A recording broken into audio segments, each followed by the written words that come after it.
Good morning. Good morning, General. It speaks well of you that you are here. And when you leave this place, know where you have been, my headquarters, and the focus of the battle before the battle. And perhaps you will see fit to visit the battlefield. It is well taken care of. I am pleased.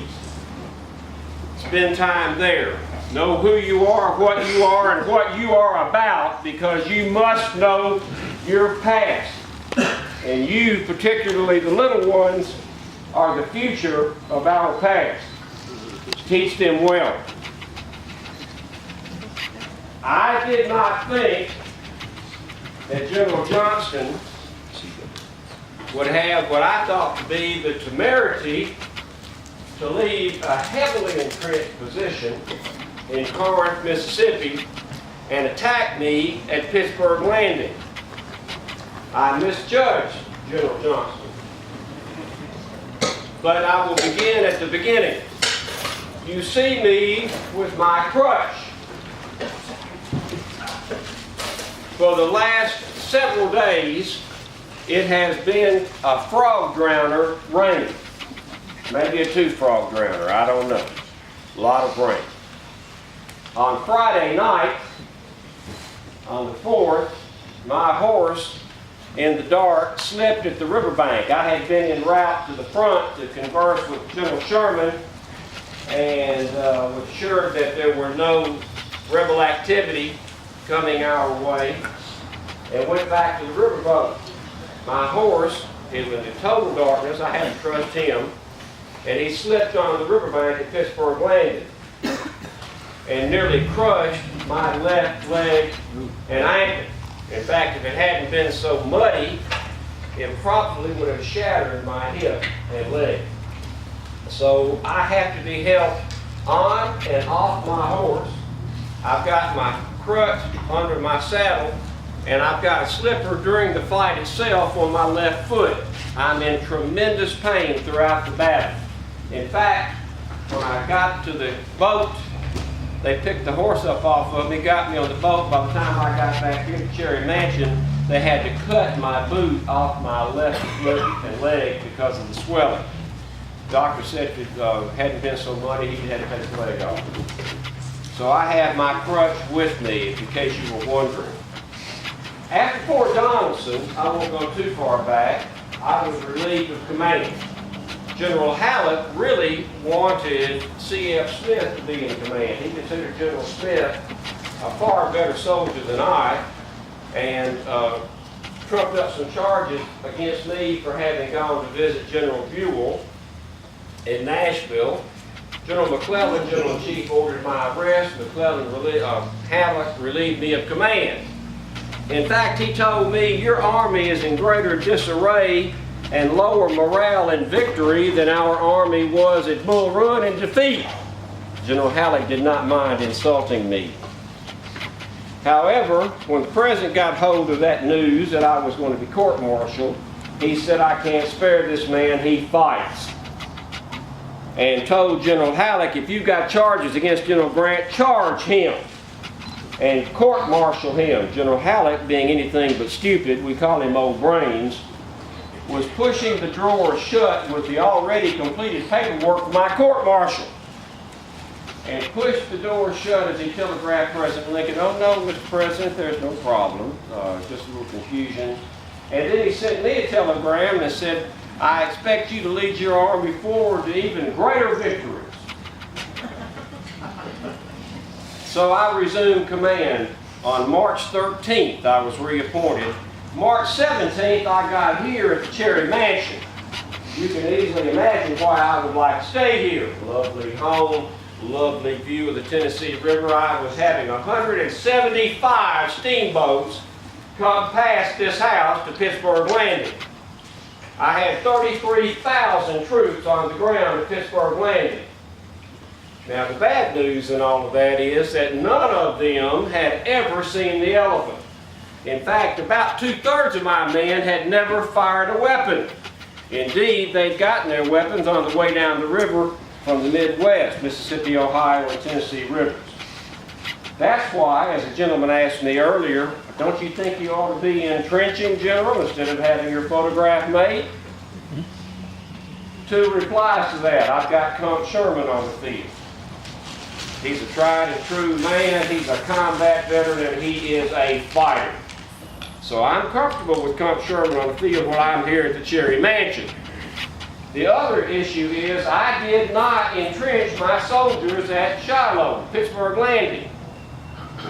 When I went to the battlefield, or what was to become the battlefield, I wrote it, and Lieutenant Colonel James McPherson was my only combat engineer, and he advised me there's no need to entrench at Shiloh because the ground is too broken, too wooded, too heavy. It'd be a waste of time, and besides, if you didn't even entrench, it would have to be closer to the river behind your army.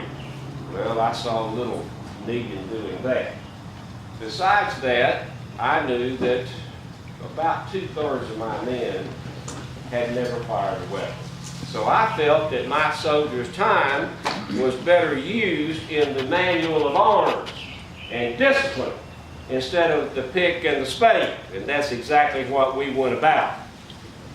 Because as I referred earlier, I didn't think that General Johnston would be foolish enough to leave a heavily entrenched position and attack me. Now, keep in mind, Shiloh is the tail that wags the dog. If you ask anybody about the Corinth campaign, too many Americans will tell you, what Corinth campaign? It was the Corinth campaign, that 16 square feet of railroad crossing that is in Corinth, Mississippi, that the Battle of Shiloh was fought. We were en route to go to Corinth because of the crossing of the Mobile and Ohio and the Memphis and Charleston. We had to have that railroad. It was the most important railroad crossing in the eastern United States and in the Western Theater. That's why we were at Pittsburgh Landing. I was waiting at Pittsburgh Landing for General Buell, who will answer some questions later. General Buell is dragging his sword getting here. A little bit about General Buell. When Fort Donelson fell, I wanted to move on Nashville and take it immediately. General Buell, when he was in Nashville, perhaps you don't know this about the general, he took the surrender of Nashville, Tennessee, on the other side of the Cumberland River, outside of Nashville. He made the mayor and aldermen of Nashville, Tennessee, row across the Cumberland to give him their surrender. And he did that because if he had come on the south side of the Cumberland into Nashville proper, he would have been in my military district and under my command. And he refused to even set foot on ground where he would be my junior in command. So the mayor and the alderman rode across the Cumberland River to give up the city. Buell considers himself my superior in rank and status and intellect, and he did not want to get here with his some 40,000 men from the Army of the Ohio. Well, on April the 6th, actually April 2nd, General Johnston and General Beauregard, his right-hand man, and you will hear from General Beauregard, Gus, as we know him, is going to talk to you and tell you what he did in the question and answer. On April the 2nd, General Johnston moved out of Corinth, Mississippi, because he determined that he wasn't going to let the Yankees get that close to Corinth and attack him there. Military technology, for you civilians who do not know these things, military technology and rules of warfare say that you've got to have at least 3 times as many troops attacking an entrenched position as there are holding it. At least 3 times as many if you hope to breach the position and take it. And General Johnston's got about 40, he says he's got about 45,000, perhaps he'll dispute me, I don't think he's gotten that many, but he says about 45,000. And I've got about 33, I've got 40 more coming. He was using judgment when he decided, I don't want to wait until the Federals have about 75 or 80,000 troops, and then they move on me.